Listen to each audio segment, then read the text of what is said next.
ददामि भगवद्गीते भगवद्वेषिणी। नमोऽस्तु ते व्यासविशालबुद्धे पुल्लारविन्दायतपत्रनेत्र। येन त्वया भारततैलपूर्णा प्रज्वालितो ज्ञानमया प्रदीपः। प्रपन्नपारिजाताय स्तोत्रवेत्रैकपाणये ज्ञानमुद्राय कृष्णाय गीतामृतदुहे नमः। सर्वोपनिषदो गावो दुग्धा गोपालनन्दनः। पार्थो वत्स सुधीर्भोक्ता दुग्धं गीतामृतं महत्। वसुदेवसुतं देवं कंसचारूढमर्दनं। देवकी परमानन्दं कृष्णं वन्दे जगद्गुरुं। भीष्मद्रोणतथा जयद्रथजला गान्धारनीलोत्पला। शल्यग्राहवती कृपेण वहनी कर्णेन वेलाकुला। अश्वत्थामविकर्णघोरमकरा दुर्योधनावर्तिनी।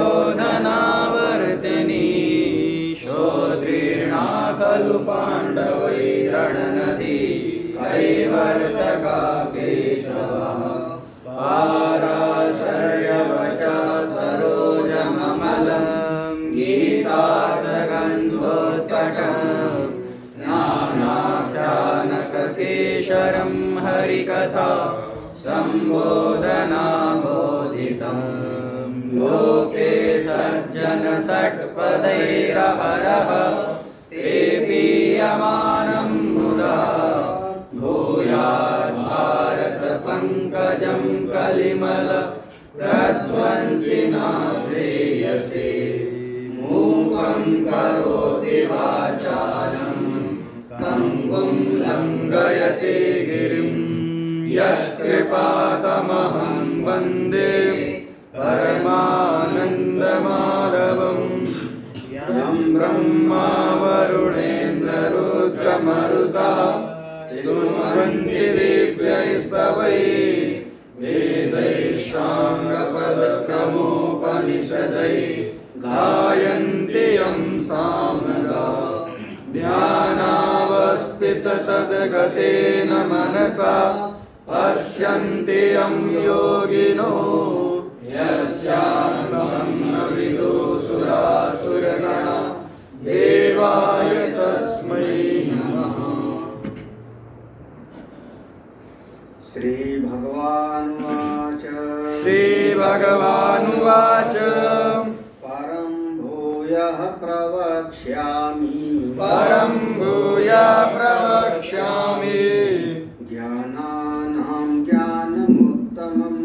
ज्ञानानां ज्ञानमुत्तमम्। यज्ञात्वा मुनयः सर्वे। यज्ञात्वा मुनयः सर्वे। परां सिद्धिमितो गताः। परां सिद्धिमितो गताः। इदं ज्ञानमुपाश्रित्य। इदं ज्ञानमुपाश्रित्य मम साधर्म्यमागताः। मम साधर्म्यमागताः। सर्गेऽपि नोपजायन्ते। सर्गेऽपि नोपजायन्ते। प्रलये न व्यथन्ति च। प्रलये न व्यथन्ति च।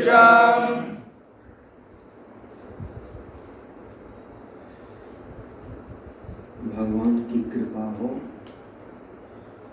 अहेतु की कृपा हो, तभी भगवान का ये वचन हम लोगों को समझ में आ सकता है।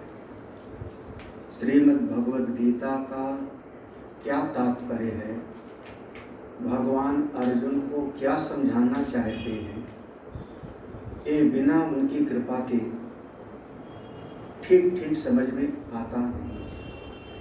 सोई जानई जय देव जनाई।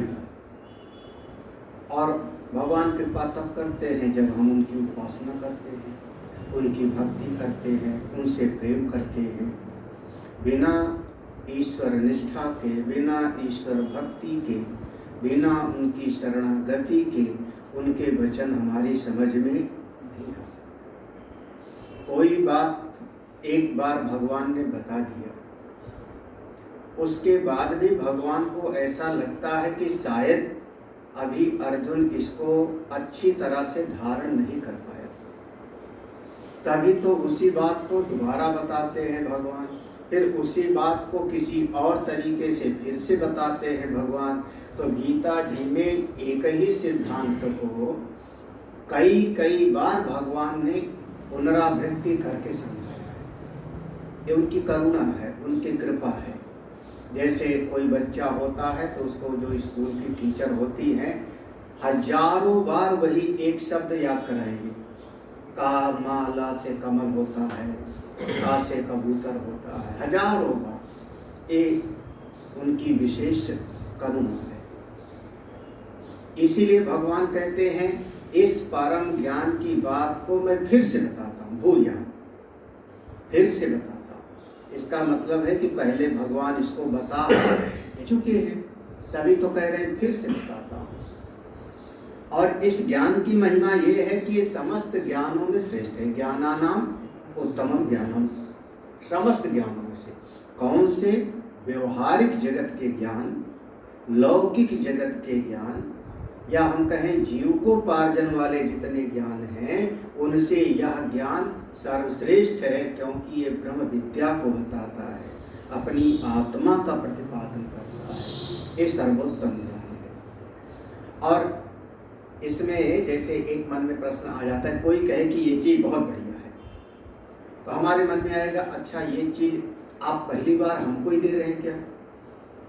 कोई भी वैद्य, कोई भी डॉक्टर एक जड़ी बूटी लेके आवे और वो कहे कि ये जड़ी बहुत अच्छी है, तुम्हारे पूरी बीमारी को ठीक कर देगी, लो खा लो, तो हम पूछेंगे कभी किसी को दिया है कि पहले हम ही पर ट्राई कर रहे हो?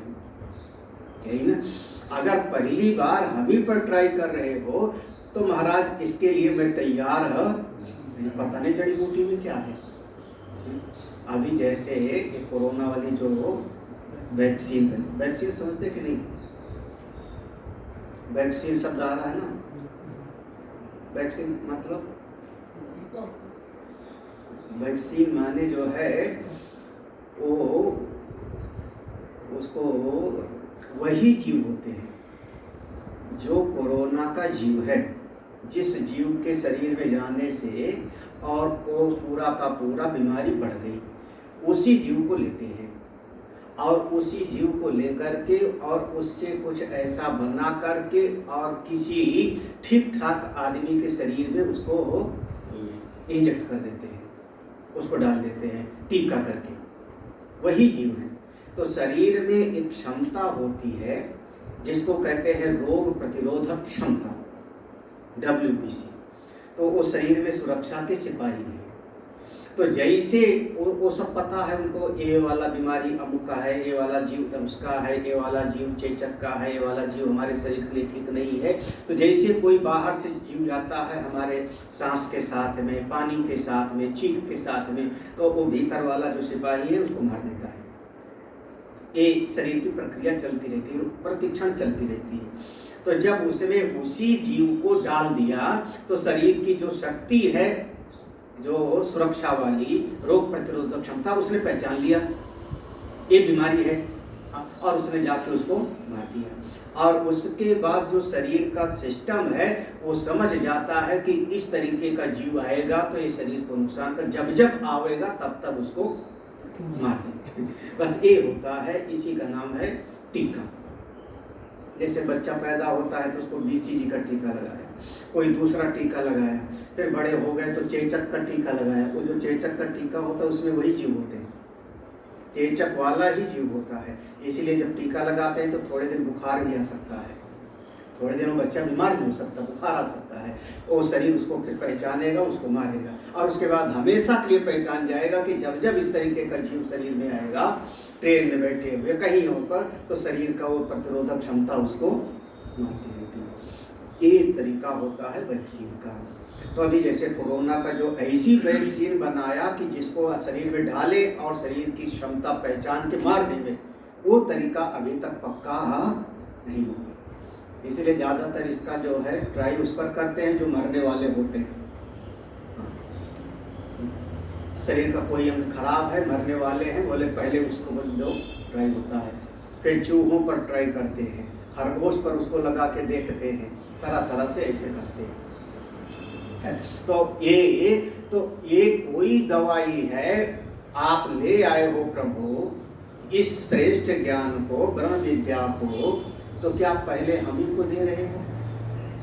तो नीचे की पंक्ति कहती है नहीं, इस ज्ञान को अनेक अनेक ऋषियों ने धारण किया है, ये परंपरा हो गई। यज ज्ञात्वा मुनयः सर्वे, सर्वे मुनयः यज ज्ञात्वा, सभी मुनि लोग जिस ज्ञान को प्राप्त करके उस परम सिद्धि को प्राप्त, यानी परंपरा से चला आ रहा है। एक बढ़िया कहावत है, ये हम लोगों के काम की बढ़िया कहावत है कि अगर पुरोहित चाहिए तो बिल्कुल नया ढूंढो, नया पंडित हो, नया पुरोहित हो, जो आप नया नया पुरोहित का काम कर रहा हो उसको ढूंढो। तो नया पुरोहित होगा तो जितना मंत्र याद होगा सब बोलेगा वो पूरा का पूरा वो बढ़िया विधिवत कराएगा। पुराना पंडित होगा तो देखो काम चलाओ करा, हो गया चलो दक्षिण चलते। हाँ, तो पुरोहित हो तो नया और वैद्य हो तो पुराना। जितना पुराना होगा उसका अनुभव उतना ज़्यादा होगा। हाँ, हजारों मरीजों को ठीक किया हुआ है ना। तो ये कहा जाता है, तो ये विद्या नई विद्या नहीं है, बिल्कुल अभी अभी की दी हुई विद्या नहीं है। ये वेद में, उपनिषदों में और ऋषि परंपरा में ये निरंतर ये विद्या चली आ रही है। वही विद्या तुमको मैं सुनाने जो ज्ञान में सर्वश्रेष्ठ है, तुम भी सिद्धि को प्राप्त कर लोगे। इस ज्ञान को प्राप्त करके सिद्धि इतः गतः, तुम भी सिद्धि को प्राप्त कर लोगे। एक बात है, इस जगत में हमने अनुभव करके देख लिया है कि जो चीज प्राप्त होती है वो कभी न कभी बिछुड़ जाती है। ऐसा कोई संयोग नहीं जिसका हो कभी वियोग नहीं। हाँ, जो संयोग होता है उसका वियोग हो जाता है, जो मिलता है वो बिछुड़ जाता है। यही तो, जो मिलता है बिछुड़ जाता है, जो बनता है वो टूट जाता है, जिसका जन्म है उसकी ये तो जगत में देखा गया है। तो अगर ये सिद्धि भी प्राप्त हुई, अब समझना प्रश्न कहाँ हो रहा है, सिद्धि भी प्राप्त हुई तो इसका मतलब ये सिद्धि भी एक दिन छूट जाएगी।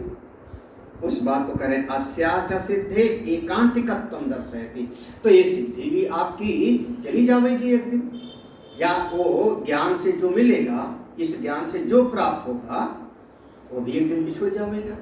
तो ये शंका ना हो जावे, इसलिए एकांतिकत्वम, इस ब्रह्म विद्या से जो प्राप्त सिद्धि है उसी में सबका समापन हो जाता है।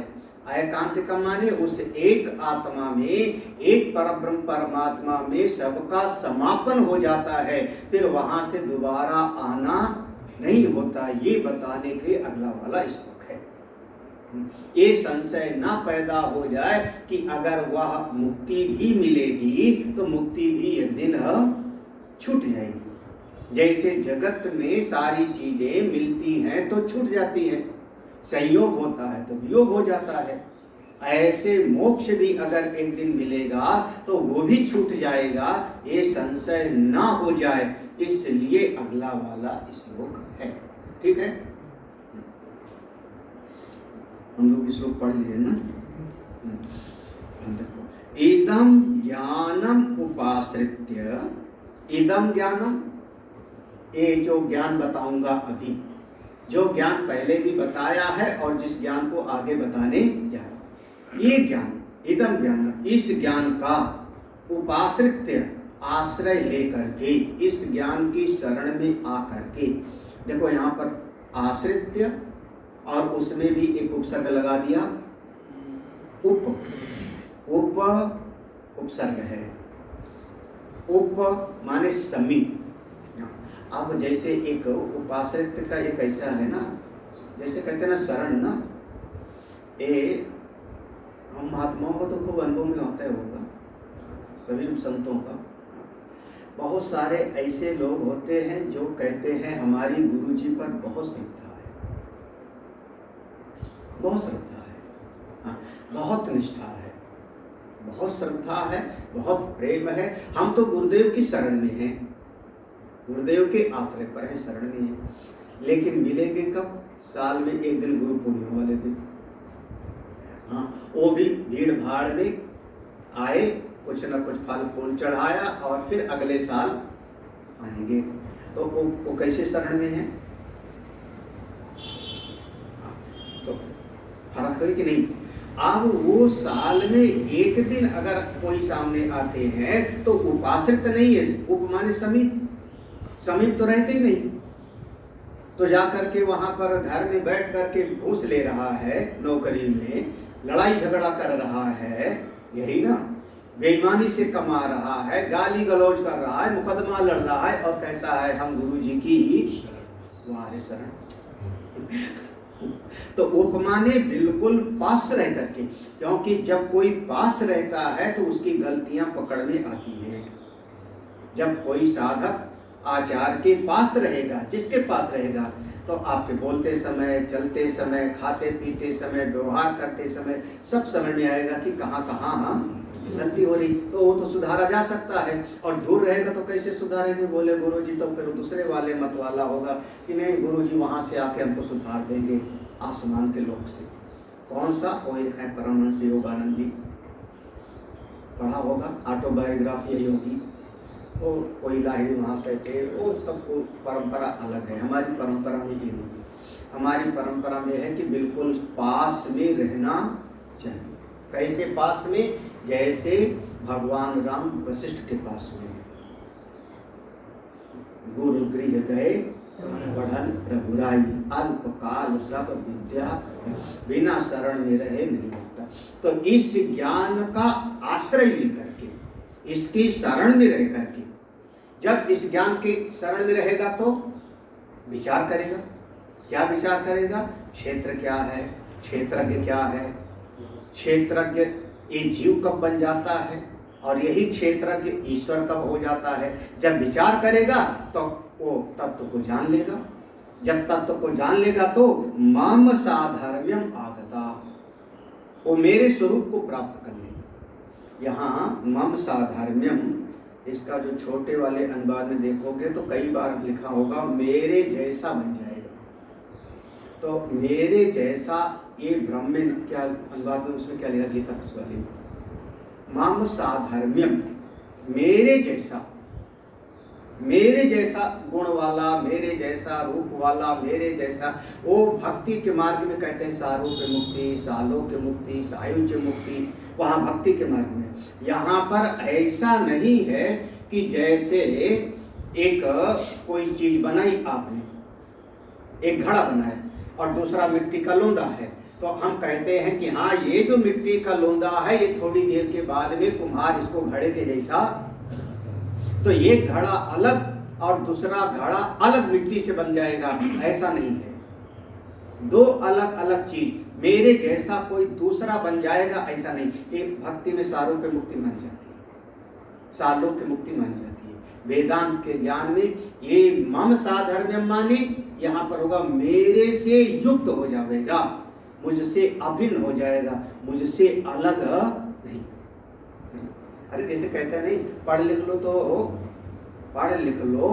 उसके जैसा बन जाओगे। हम बच्चों को ये कहते हैं पढ़ लिख लो तो उस अफसर के जैसे बन जाओगे। हाँ, तो वही अफसर थोड़े बन रहे हो, जैसे वो अफसर है वैसे पढ़ लिया तो तुम भी बन गए। तो क्या कहते हो? उसके जैसे बन गए हम। मम साधर्म्यम, मेरे जैसा गुण वाला, मेरे जैसा स्वभाव वाला, तो यहाँ दूसरा नहीं है। ये मत समझना कि यहाँ एक भ्रम ये है कि ये जो जीव है कर्ता भोक्ता, ये जीव ये ना समझ जावे कि यह जीव ही ईश्वर बन जाएगा। एक ईश्वर है और जीव जब ऐसा साधन करेगा तो जीव ही ईश्वर हो जाएगा। अगर ऐसा कहीं भ्रम हो जाएगा तो वो ठीक नहीं है। तो यहाँ मम साधर्म्यम का अर्थ हुआ वह मुझसे एकीभूत हो जाएगा, मुझसे जाके मिल जाएगा। जब मुझसे मिल गया वही क्षेत्रज्ञम चापि माम विद्धि, तो वहाँ दो फिर अलग अलग नहीं रहा, दो अलग अलग नहीं, एक के जैसा दूसरा नहीं रहेगा। यहाँ थोड़ा सा ये भ्रम में डालने वाला श्लोक है।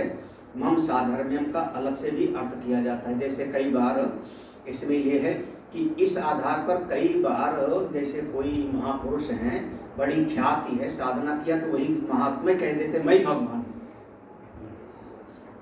अरे मैं भगवान, ऐसा एक नहीं दर्जनों भगवान है ना।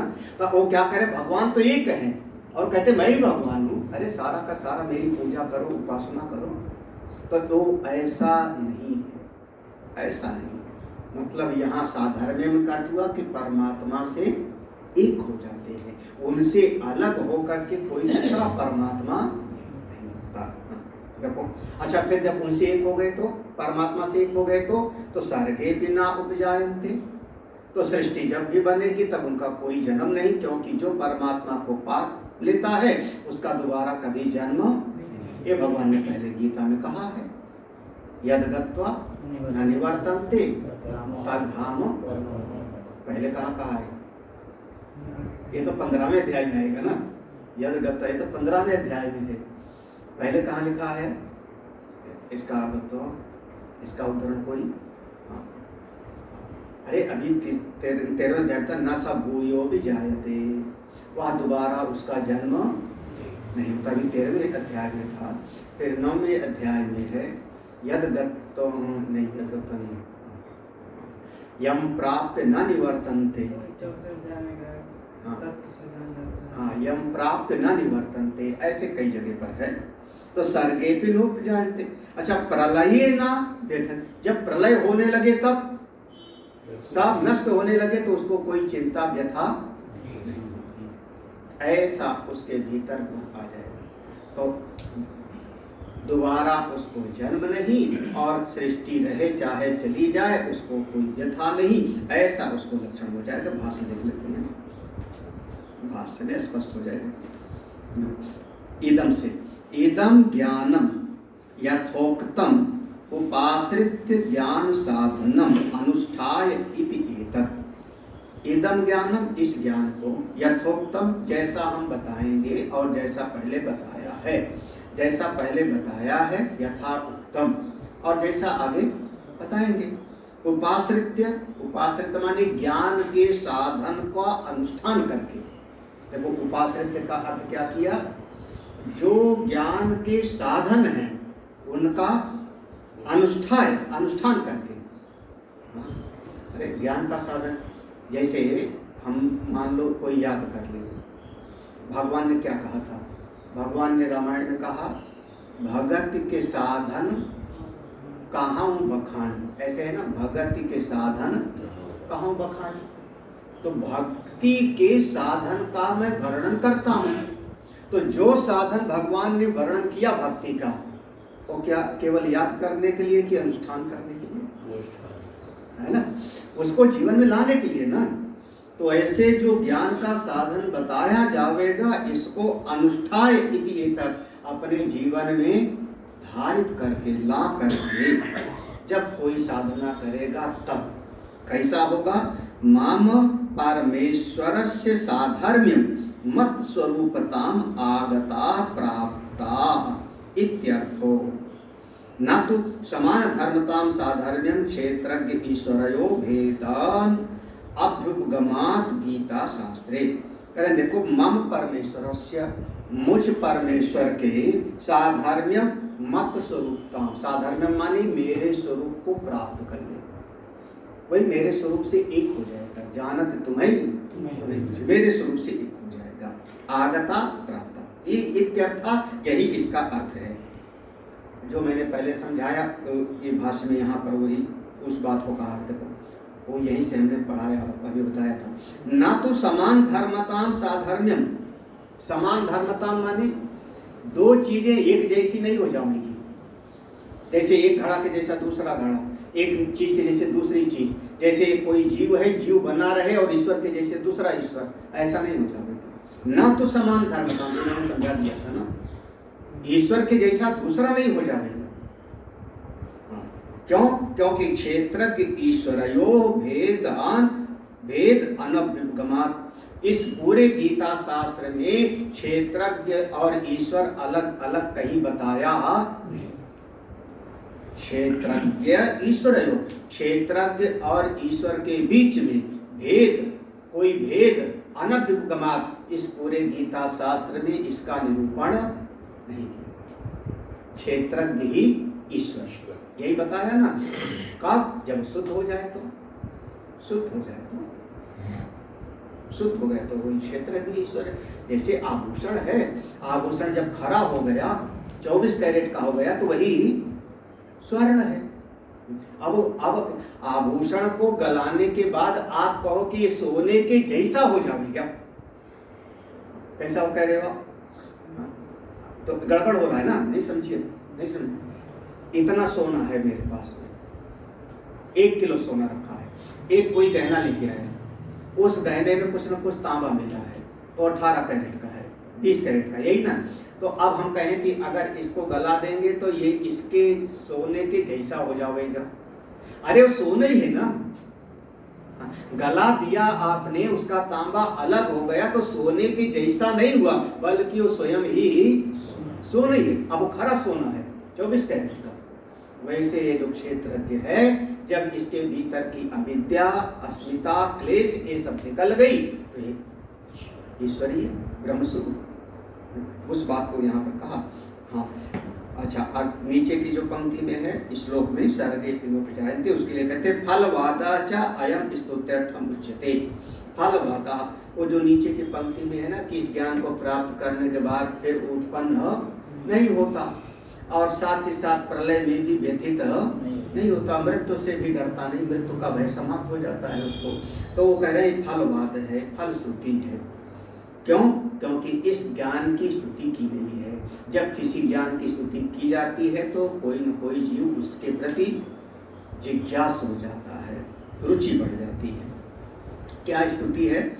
सर्गे अपि सृष्टि काले अपि ना उपजायन्ते ना उत्पद्यन्ते, प्रलये ब्रह्मणा अपि विनाश काले ना व्यथन्ति चा व्यथाम ना आपद्यन्ते ना चेवन्ति व्यर्था। करे सर्गे अपि, सर्गे अपि माने सृष्टि काले, जब सृष्टि का प्रारंभ होता है तब, सृष्टि काले अपि ना उपजायन्ते ना उत्पद्यन्ते, उनका दोबारा जन्म, इस ज्ञान के धारण करने से दोबारा जन्म नहीं होता। ना व्यथन्ति मतलब ना व्यथन्ति चा व्यथाम न आप्यदन्ते। हाँ, कब? करे विनाश काले अपि, जब सृष्टि का पूरा विनाश होने लगे तब भी व्यथाम न आप्यदन्ते, उनको कोई व्यथा नहीं होती। ना चेवंती, अपने स्वरूप से कभी वो च्युत नहीं। तत्र को मोह का शोक एकत्वम पश्यता, उनके जीवन में फिर शोक नहीं और मोह नहीं। अब इस प्रकार से ये 2 श्लोक भूमिका है, 2 श्लोक भूमिका है। और तीसरा और जो चौथा श्लोक है, तीसरी 2 श्लोकों में पूरा इस सृष्टि के रहस्य का पुनः वर्णन कर दिया। तीसरे और चौथे 2 श्लोक में सृष्टि के क्रम का पूरा वर्णन कर दिया गया। क्षेत्र क्षेत्रज्ञ संयोग ईदृशो भूत कारणम इतिहा। कीदृशी, हाँ, जैसे कह दो कीदृशी, किस तरीके से। भगवान ने पहले कहा था ना, क्षेत्र क्षेत्रज्ञ संयोग तद विद्धि, जो कुछ यावत संजायते किंचित स्थावर जंगम, क्षेत्र क्षेत्र के संयोग, जो कुछ भी उत्पन्न हुआ है सब कुछ चल और अचल, जड़ चेतन सब, कैसे? क्षेत्र और क्षेत्रज्ञ के संयोग से। तो हम पूछे किस तरीके से, कीदृशी, क्षेत्र और क्षेत्रज्ञ के संयोग से कैसे उत्पन्न हुआ, तो उसको कह रहे क्षेत्र क्षेत्रज्ञ संयोग ईदृशः। ईदृशा माने इस तरीके से। इसके पहले प्रश्न अपने आप ले आओ, कीदृशी किस तरीके से, तो अगला जो श्लोक बताएंगे इस तरीके से क्षेत्र क्षेत्रज्ञ का संयोग कैसे हुआ, जिससे भूत कारण पांचों महाभूत प्राणी सब पैदा हुए, वो कैसे हुआ, ये हम अब आपको बताते हैं। अगला श्लोक को पढ़ने के पहले एक बात थोड़ा सा मन में बिठा लो, फिर हम इसको समझते हैं। जितने प्राणी पैदा हुए हो, वैसे 4 प्रकार के हम लोग कहते हैं ना, उद्भिज, स्वेदज, अंडज और जरायुज, ये 4 प्रकार के जीव। या इसको 3 विभाग और करना चाहो तो कहते हैं जलचर, थलचर और नभचर। इस प्रकार से 3 विभाग कर देते हैं। या तो और विभाग करना हो तो कह देते हैं ऊर्ध्व स्रोत, अधः स्रोत और अर्वाक स्रोत। इस प्रकार से जो है इंग्लिश में क्या, अरे ऊर्ध्व स्रोत माने ऊपर से ग्रहण करते हैं और नीचे से निष्कासित करते हैं। कौन? हमारे मनुष्य आदि, हम लोग ऊपर से हमने मुंह से खाया और नीचे से मल मूत्र का विसर्जन। तो स्रोत कहाँ से आया हमारे भीतर?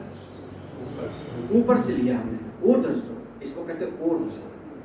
अधः स्रोत नीचे से ग्रहण करते हैं और ऊपर से विसर्जन करते हैं। कौन? पेड़ पौधे सारे के सारे। आपने खाद कहाँ डाला, पानी कहाँ डाला, जड़ में, यही ना, तो उसको कहते हैं अधः स्रोत। और कहते हैं तीर्यक, अर्वाक तीर्यक। तीर्यक माने सामने से ग्रहण करते हैं और पीछे से निकालते हैं। बस 3 विभाग है। सामने से ग्रहण किया, कौन? सारे पशु, सांप आदि सारे जीव सामने से ग्रहण किए और पीछे से निकाले, तो एक को कह दिया तीर्यक स्रोत। बस ये 3 ही प्रकार के हुए प्राणी। सबका विभाग कर लो तो 3 में आ जाएगा। तो जितने प्रकार के प्राणी हैं, हमने सब जगह अलग अलग जगह पर अलग अलग नाम है। कहीं इस तरीके से समझाया, कहीं इस तरीके से समझाया, कहीं समझो। जितने प्राणी पैदा हुए हो सब अन्न से पैदा हुए हो कि नहीं? पक्का है ना, अन्न से। अन्न माने आद्यते इति च अन्नम। तैत्तिरीय उपनिषद में पढ़ते हो ना, आद्यते इति अन्नम। तैत्तिरीय उपनिषद में पढ़ लेना फिर से ध्यान। आद्यते, जिसको खाते हैं उसी का नाम है अन्न। जिसको खाते हैं, जो खाया जाएगा। अब ऐसा मत कह देना कि नहीं केवल गेहूं ही अन्न है, चावल ही अन्न है, ऐसा नहीं। जो खाया जाता है, हाँ, केचुआ मिट्टी खाता है, उसके लिए वही अन्न है। शेर जो है मांस खाता है, उसके लिए वो अन्न है। हाँ, कोई जो है कुछ और चीज खाता है, कोई पत्ती खाता है, उसके लिए वो अन्न है। तो जो खाया जाता है उसी का नाम अन्न है। तो जितने प्राणी हैं सब अन्न से पैदा हुए, ठीक है। हाँ, अन्न कहाँ से पैदा हुआ? मिट्टी से, पृथ्वी से, यही ना, पृथ्वी से। तो सारे के सारे जितने प्राणी हैं, जब हमारा एक तरीके से क्रम समझो, पहले ये वाला क्रम समझ लेते, प्रलय वाला। सारे प्राणी मान लो मर जाएं एक साथ में, प्रलय आ जाए, प्रलय आ गई, तो सारा प्रलय माने एक कोई ऐसी घटना हो गई कि सब एक साथ में, तो सब मर गए। तो कहाँ गए सब? भाई मिट्टी से आए, मिट्टी में चले गए, यही ना। तो भीतर 2 चीजें हैं आपके, एक शरीर है 5 महाभूतों से बना, और दूसरा संस्कारों का पुंज है, संस्कारों की गठरी है, वासनाएं हैं। अब ये जो 2 चीजें हो रही हैं आपके पास में, 2 संपत्ति, शरीर 5 महाभूत का और मन के भीतर सारी वासनाएं, तो ये शरीर तो चला गया अन्न में, पृथ्वी, सब का पृथ्वी में। अब वासनाएं सबकी, आपकी अपनी अपनी वासनाएं तैयार हैं सारे प्राणियों की। अगर 600 करोड़ है तो पूरे विश्व की जनसंख्या 600 करोड़ होगी ना, 700 हो गई, 700 करोड़ हो गए, 7 अरब, फिर उसमें चींटियां भी हैं और सबकी अपनी अपनी वासनाएं, ठीक है। अब पृथ्वी कहाँ जाके लीन हो गई? जल में। जल जाके लीन हो गया तेज में। प्रलय तो ऐसे होगा ना, तेज जाके लीन हो गया कहाँ? वायु में। वायु जाके लीन हुआ कहाँ? आकाश में। आकाश कहाँ लीन होगा जाके? अहंकार में। वो क्रम पढ़ लो, भूल गए ना। भूमि रापो नलो वायु खम नमो बुद्धि अहंकार है ना द्वितीयम में। तो ये सारा का सारा चला कहाँ गया? अब आकाश पांचों महाभूत जाके चला गया कहाँ? अहंकार में। वो अहंकार कहाँ जाके चला जाएगा? बोले महातत्व में। महातत्व में जाके समा गया। महातत्व कहाँ चला जाएगा? अव्यक्त में। एक क्रम है ना, अव्यक्त में चला गया। अव्यक्त कौन? वही जो प्रकृति है, त्रिगुणात्मिका। उपनिषद में, कठोपनिषद में भी ऐसा आया है और उसी की कई जगहों पर ये बात आई है। इस प्रकार से प्रलय में चला। अब अव्यक्त में दो चीजें हैं, दो चीजें हैं। सारा का सारा सृष्टि जितना है सब वहां पर अव्यक्त में है, और जितने जीवों की वासनाएं हैं सबकी अपनी अपनी गठरी भी वहां पर अव्यक्त में है, क्योंकि ये वासनाएं नष्ट नहीं। शरीर मरा, सृष्टि का प्रलय हो गया, प्रलय हो गया, और फिर भी अव्यक्त में सब के सब अवस्थित हैं। हाँ? जब सृष्टि होगी तो कैसे होगी? हमने कई बार बताया, दृष्टांत दे दे करके, चने का दृष्टांत दिया और भी। अब वहां अव्यक्त जो है, अव्यक्त स्वतंत्र नहीं है। अव्यक्त माने माया, प्रकृति प्रधान, स्वतंत्र नहीं है। वो अव्यक्त क्या है? ईश्वर से एक है। यही है ना, क्या कहते हो? माया उपहित चेतन का नाम ही ईश्वर। माया उपहित चेतन ही ईश्वर, यही ना। अव्यक्त का स्वामी भगवान ने कहा, दैवी है सा गुणमयी मम माया, ना मेरी माया है। तो वह अव्यक्त माया ईश्वर से एक है। तो सारा का सारा जाके सोया कहाँ पर है? पूरी सृष्टि उस अव्यक्त में। और अव्यक्त कहाँ पर है? ईश्वर। अब ईश्वर में सब कुछ जाके पूरा का पूरा। जब कभी अब समय हुआ फिर से सृष्टि का, तो कोई उत्पत्ति प्रलय चलता रहता है ना। सहस्र युग पर्यंतम आर्य, इतने समय पर ये फिर वो, अब फिर सृष्टि का समय होगा। तब जब प्रभु ने ऐसा विचार किया, परमेश्वर ने, कि मैं अकेला हूं सृष्टि को बनाऊं, एक को हम, मैं अकेला हूं, बहुश्याम, अनेक के रूप में पैदा हो जाऊं, प्रजा बन जाए हमारी। तब भगवान ने अपनी उसी अव्यक्त में जो चीजें थी उनको अब जगाना शुरू किया। जो वासनाएं थी वहां सबकी अलग अलग, जीव उठो चलो अब सृष्टि के। तो कैसे करेंगे? अब कैसे बनाएंगे? तो अब जैसे गए थे, क्रम वही होगा कि नहीं? भाई जैसे गए थे, अरे जैसे बाहर से जब घर में आए थे, बाहर जाके बड़ा काम किए थे, पूरा दिन आप घर में अकेले रहते हो, सारा काम किया। जब घर पे आए तो कैसे आए? पहले बाहर का दरवाजा खोला, यही तो किया होगा। बाहर का दरवाजा खोल के अंदर गठरी लेके आए, अंदर के कमरे का दरवाजा खोला, फिर उसके बाद अंदर सारा का सारा घर कमरे में सामान रखा। उसके बाद अलमारी खोली, अलमारी के अंदर एक और ताला होता है, लाकर उसको खोला, जो अपना गहन कीमती चीज था वहाँ, यही किया ना। तो इस तरीके से समेटा। अच्छा, जब बाहर जाना होगा तो क्या करोगे फिर? अब इसके उल्टा करोगे ना। पहले कमरा बंद करोगे, पहले बाहर का गेट, पहले अलमारी बंद किया, वही ना, लाकर बंद किया, ये 2 बार हिला के देखा बंद है कि नहीं है। हाँ, मैंने किया इसलिए मैं बता रहा हूँ। और एक बार तो जो है वहाँ लखनऊ में जो है बंद करके और बाहर निकाला है, बाहर का ताला बंद कर दिया। तब ध्यान आया कि शायद लाकर बंद करना भूल गए, फिर खोल के गए, फिर खोल के गया, उसको हिलाया तो फिर बंद ही। तो हमने कहा देखो, जब इतनी में ये विस्मृति हो जाती तो दौड़ाता है, तो भगवान को भूल जाए तो तो माया बस फिर वो बुलाना। तो अब फिर पहले अलमारी बंद किया, फिर कमरा बंद करोगे, फिर उसके बाद बाहर निकलोगे गठरी लेकर के, फिर सबसे आखिर में बाहर का।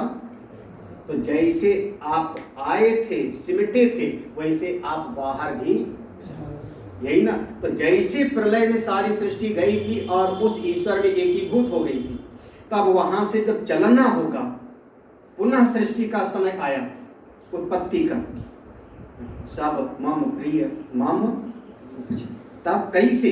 तो सबसे पहले वह जो परम सत्ता है वो उस अव्यक्त शक्ति में, जो अव्यक्त है वो माया अव्यक्त, उस अव्यक्त शक्ति को क्रियान्वित करेगा। क्योंकि अव्यक्त माने क्या था कि तीनों गुण उसमें साम्य अवस्था में थे ना। गुण की साम्य अवस्था का नाम ही प्रकृति है। तो उसमें गुणों में पहले विक्षोभ पैदा करेंगे, गुण वैषम्य, गुण वैषम्य, थोड़ा एक गुण बढ़ जावे, एक गुण कम हो जावे, गुण वैषम्य, सत्वगुण रजगुण और तमोगुण। जब गुणों की विषमता हो जाती है तो उसी का नाम हो गया महातत्व। हमने दृष्टांत दिया, चना फूल गया, चना यही ना। आपने आटा क्या बनाते हो, भटूरा, कुछ और, शाम को भिगोया, शाम को आटा भिगो के रख दिया, सवेरे बनाएंगे तो रात भर में आटा वही है कि परिवर्तन हुआ? आटा नहीं है, आटा नहीं है। हाँ? जलेबी बनाते हैं, जलेबी के लिए तो 2 दिन पहले भिगो देते हैं, और सड़ा हुआ मटका होता है, पता नहीं कैसे खाते हैं लोग। व्यवस्था किया जाए जलेबी का, और वो घड़ा, उसके वो घड़ा कभी नहीं धोता, हाँ वो घड़ा कभी नहीं धोता, और उसी में रोज रोज भिगोता जाता है। और एक दिन आज भिगोया तो रात भर भिगोया रहेगा, उसमें सोडा भी डाल दिया, और उसके बाद सवेरे जब देखा कि हाँ ठीक हो गया, ऐसे से खूब रगड़े यूँ हो गया, तब उसको जो है उठा के रखेगा और आपको जलेबी बनाना शुरू किया। तो वो जो रात भर भिगोया था सवेरे देखने में ज्यों का त्यों है, लेकिन वैसे है कि नहीं, है ना, अंदर बदल गया ना। तो ऐसे वह जो प्रकृति है अव्यक्त है, जो अव्यक्त था तो तीनों गुण बिल्कुल सम था, लेकिन अब जब सृष्टि का क्रम शुरू हुआ तो तीनों गुणों में विषमता पैदा हो गई है, तो उसका नाम पड़ गया महातत्व। अब वो महातत्व, अभी वो ईश्वर से एक ही है, अलग नहीं है, लेकिन अब उसमें परिवर्तन हो गया। ठीक है ना, समझ आना चाहिए। अरे जैसे आपसे हमसे बुद्धि अलग नहीं है, चलो थोड़ी देर के लिए समझो, हमसे बुद्धि अलग नहीं है, यही ना बुद्धि में।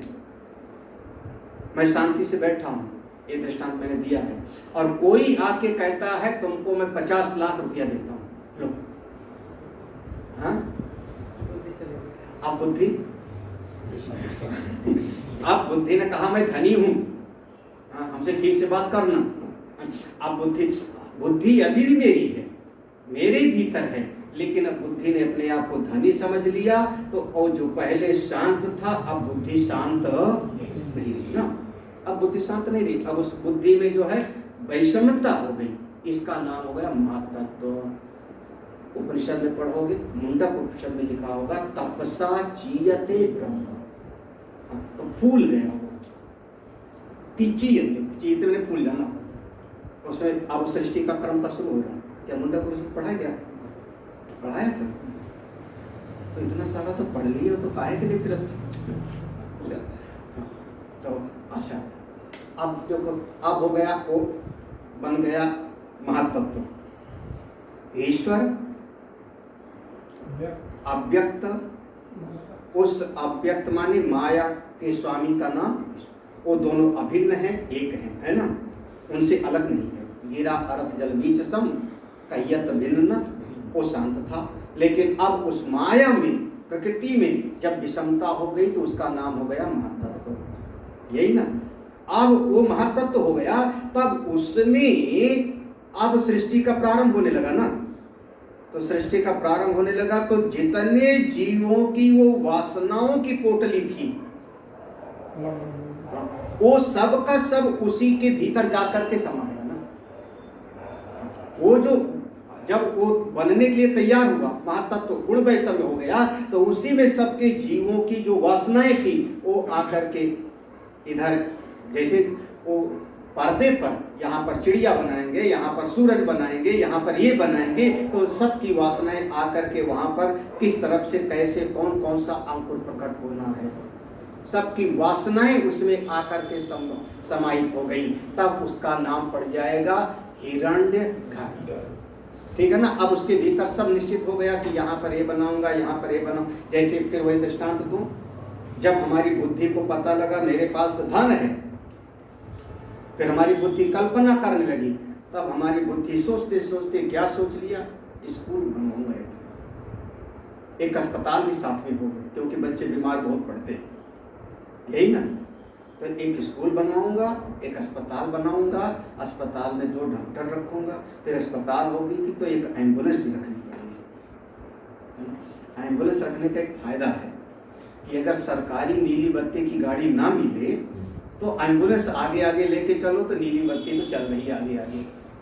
अपने हरिद्वार में करते थे, याद है ना? नहीं याद है?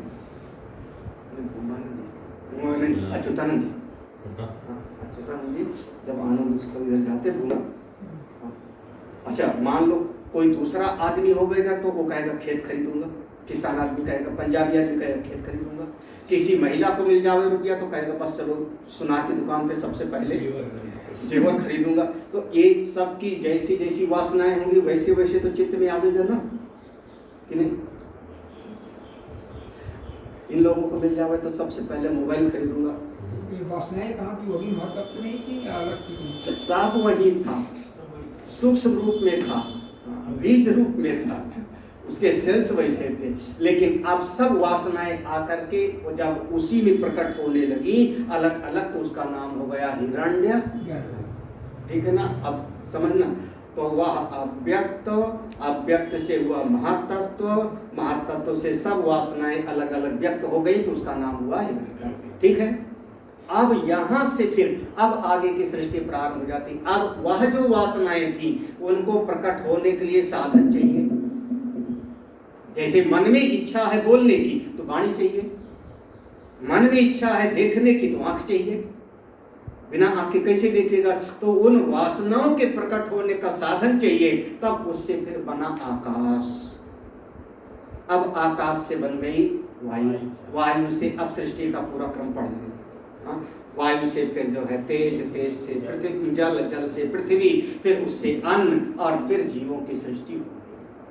ठीक है, ये है। तो जिस क्रम से हम गए थे उसी क्रम से सृष्टि समझ में आ गया ना। आगे इस सिद्धांत को भगवान ने यहाँ पर समझाया, थोड़ा सा ध्यान पूर्वक समझेंगे तो समझ में आएगा, लेकिन थोड़ा ध्यान चाहिए। गुरु जी, प्रलय का सिस्टम जो आप बता रहे हैं यही जीव के मरने और जीने का होता है? बिल्कुल वही प्रलय है। अब भाई मान लो अभी अभी लखनऊ में चंदोला जी ने घर बेचा अपना, साल भर हुआ, बहुत प्रेम से बनाया था। ऊपर जितना सिस्टम प्लस फ्लोर पर बनाया था उसमें केवल मैं ही रहा हूँ 3 बार, एक हफ्ते, और कोई रहा वहाँ नहीं। एक आध बार शादी वादी में कोई रहे हूँ, नहीं तो ज़्यादातर नहीं रहा उसमें, कोई नहीं रहा उसमें। और इतना बढ़िया बनाया, उन्होंने बेच दिया, दूसरी जगह घर खरीदा। अभी हम गए थे तो पूरा घर गिरा दिया किसी, जिसने खरीदा उसने पूरा तोड़ दिया, केवल जमीन रह गई। क्यों? क्योंकि उसके मन में अलग इच्छाएं हैं। जब हमने बनाया था तो हमारी चाह अलग थी, हमने अपने हिसाब से बनाया, हमारी वासनाएं अलग थी। ऐसा कमरा हो गए, ऐसा पूजा घर हो गए। जो और बनावेगा तो उसकी इच्छाएं अलग हैं, उसकी वासना अलग है, तो उसने पूरा का पूरा डिस्ट्रॉय कर दिया। बुलडोजर लगा के कितने सारे टूट जाते हैं, पूरा तोड़ करके नए तरीके से बनाया जाता है, जिसकी जैसी वासना लगती है। यही उत्पत्ति है, यही प्रलय है। और आज मैं अपना आश्रम बेच दूँ, आज मैं अपना इस आश्रम को बेच दूँ, तो जो खरीदेगा वो कहेगा बेतरतीब बनाया है, यही कहेगा ना। बिना किसी डिजाइन के बनाया है, तो क्या करो, बुलडोजर बुलाओ और सब तोड़ दो। यही करेगा, और फिर नए तरीके से और नए डिजाइन में बनाए, उसके अपने मन में जैसी वासना हो, जैसे नीचे सारा का सारा पार्किंग का स्थान बना दो, एक तरफ से जो है धर्मशाला जैसा बना दो, सब अपनी अपनी वासना के अनुसार, तो सृष्टि में से बदल जाए। और क्या, अरे वासना तो है। नाई की दुकान पे जाओ तो कोई कहता बाल ऐसा काट दो कि ऊपर गोल लगा बना। मैं बहुत चिढ़ता हूँ, आजकल पता नहीं कौन सा बाल कटिंग वाला हो गया है ना। दिल्ली में जाके तो सारे लोग मिलेंगे। अरे ऐसे जो है यहाँ तक पूरा का पूरा साफ, और ऐसे ऐसे जो है उल्टा उल्टा बोले जैसा अजीब सा जो है। हमारे पास माता गुरु जी ऊपर करने कोई विद्यार्थी आता तो मैं बहुत डांटता हूँ। हमारे पास जो भी आया भगत का बच्चा, हम बहुत भगा देते हैं, उनका बाल बनवा के आना, तो चलिए इसको पढ़ लेते। मम योनिर्महद् ब्रह्म, मम योनिर्महद् ब्रह्म, तस्मिन् गर्भं दधाम्यहम्, तस्मिन् गर्भं ददाम्यहम्, सम्भवा सर्वभूतानां, सम्भवा सर्वभूतानां, ततो भवति भारत, ततो भवति भारत, सर्वयोनिषु कौन्तेय, सर्वयोनिषु कौन्तेय, मूर्तया सम्भवन्ति याः, मूर्तया सम्भवन्ति याः, तासां ब्रह्म महद्योनिः, तासां ब्रह्म महद्योनिः, अहं बीजप्रदा पिता, अहं बीजप्रदा पिता। देखो अब उस स्थिति में जाना, जब भगवान अपनी महिमा में है, वह माया भगवान से एकीभूत होकर के शांत है उस समय। और जब उनके मन में संकल्प हुआ कि सृष्टि का निर्माण हो, तो कैसे, कहाँ से करेंगे, कहाँ से करेंगे? संभवान आत्मा, आत्म माया, अपनी माया को सामने रखा, तो अपनी माया को उन्होंने जगाया, अपनी प्रकृति को, चलो सृष्टि बनाओ। तो मम योनिर महद् ब्रह्म, मेरी योनि है जगत की उत्पत्ति का कारण। योनि माने यहाँ पर जगत की उत्पत्ति का कारण। कौन बना? वही महद् ब्रह्म। मम योनि महद् ब्रह्म, वह मेरी योनि। कौन? वही महत् तत्व। बताया ना, जब सृष्टि बनाना शुरू कर दिए तो कौन बन गया? अब महत्त्व हो गए, गुण वैषम्य, गुण वैषम्य हो गया ना। तो अव्यक्त थे तो शांत थे, जब वो महत्त्व बन गए तो वो मेरी उत्पत्ति का सबका, जब वो महत्त्व हो गया तो तस्मिन् गर्भम, उसी महत्त्व में सबकी वासनाओं का अलग अलग संस्कार बना ना। कौन कौन छिपकली बनेगा, कौन चींटी बनेगा, कौन मनुष्य बनेगा, कौन देवता बनेगा। तो यही हो गया गर्भम दधाम्यहम्, हमने उसमें गर्भ धारित किया, गर्भ धारित कर दिया, सब अलग अलग बनेंगे। कौन हो गया? अब कौन बन गया? हिरण्य। बिल्कुल स्पष्ट अब समझ में आना चाहिए। हाँ, जब वो हिरण्यगर्भ बन गया तो उसी से संभवा सर्वभूतानां, तो उसी से सारे के सारे पांचों महाभूत और सारे प्राणी पैदा होने लगे। ततो भवति, इसी से हे अर्जुन, इसी से सब लोग उत्पन्न हुए। सिद्धांत स्पष्ट है, कठिन नहीं है, थोड़ा ध्यान देने की जरूरत है। भाष्य देख लें, सरल सा है। मम स्वभूता मदीया माया त्रिगुणात्मिका प्रकृति योनि सर्वभूतानां सर्वकार्येभ्यो महत्वात् भरणात् च स्विकाराणां महत् ब्रह्म इति योनि एव विशिष्यते। अरे मम स्वभूता, या जो माया है ना, मेरी स्वभूता, मेरे से एक है, स्वभूता मदीया माया त्रिगुणात्मिका, ये तीन गुणों वाली जो माया है ये मुझसे एकीभूत है, मुझसे एक है।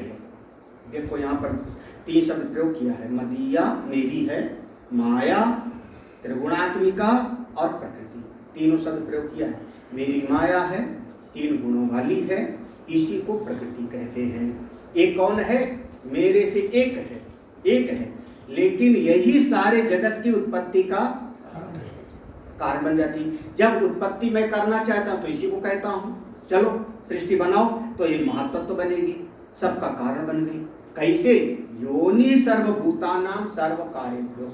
तो जितना कार्य के रूप में पैदा हो रहा है आगे का सारे प्राणी सब की उत्पत्ति का ये कारण है, इसीलिए इसका नाम दिया योनि। योनि माने सर्वभूतानाम सर्व कार्यभ्यो, सभी भूतों के समस्त कार्य जगत का कारण होने के कारण इसका नाम पड़ा योनि। अच्छा, फिर महत शब्द है, वहाँ 3 शब्द है श्लोक में। योनि ही महत ब्रह्म। देखो, मम योनि ही महत ब्रह्म, महत भी है शब्द, ब्रह्म भी है ना, तो योनि इसलिए कहा कि सबका वो कारण है, इसलिए योनि। महत क्यों कहा? महत्वात् भरणाच्च, स्वीकार